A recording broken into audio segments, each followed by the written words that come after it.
O'risda o'lgida yomon ko'raydi Abdulla. O'risda. Bizlar qo'lda yedi. Haqiqatda qo'ladikda.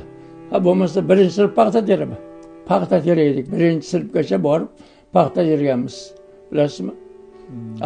Bizlar 62-yil Ergasi institutiga kirgan bo'lsam, 1-sentabr sham edi, 2-sentabr bozor edi, 3-sentabr 50 ta avtobus turibdi. 1 soatda o'qamiz yo'q. O'rta Chirchiq rayoni kelib Sapozga paxta olib ketdi.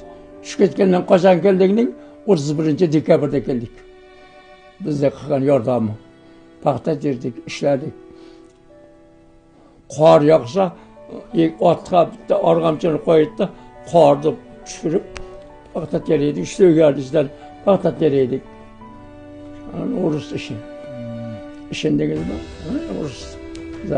Haqiqiy qul qilganda, qo'llam bizlar ishlamagan. Qo'llam bizlar ishlamaydi. Bizlarga o'ris 2 ta zavod qurib berdi. O'ris 2 ta zavod. Bittasi non zavod, bittasi suv zavod. Boshqasi yo'q. Bu inson Abdulla Oripovning akalari bo'ladilar. Oldinroq ham bir SSR mavzusida bir video chiqargan. Video juda ko'plab ko'rishlar bo'lgan edi.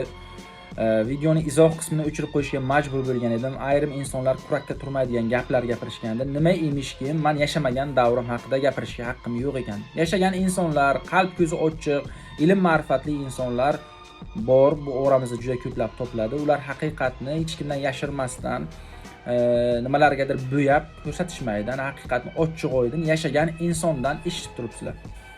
Bu fikrni kim o'ylab topganligiga to'g'risi men qoyil qolaman. Inson yashamagan davri haqida fikr bildirmasligi qanaqa fikr bo'lishligi mumkin ha? Bo'lmasa butun respublika bo'yicha tarix fakultetini butunlay yopib yuborishlik kerak. Nima uchunki tarixchilar kelib maktabga dars o'tadi, o'quvchilarga o'zi yashamagan, butunlay yashamagan davr, millatdan avvalgi kim yashagan, o'rta asrlarda kim yashagan, umuman yashamagan davrlarni tushuntirib, ularga tarixiy ma'lumotlar, faktlarga asoslanganda dars o'tadi ularga.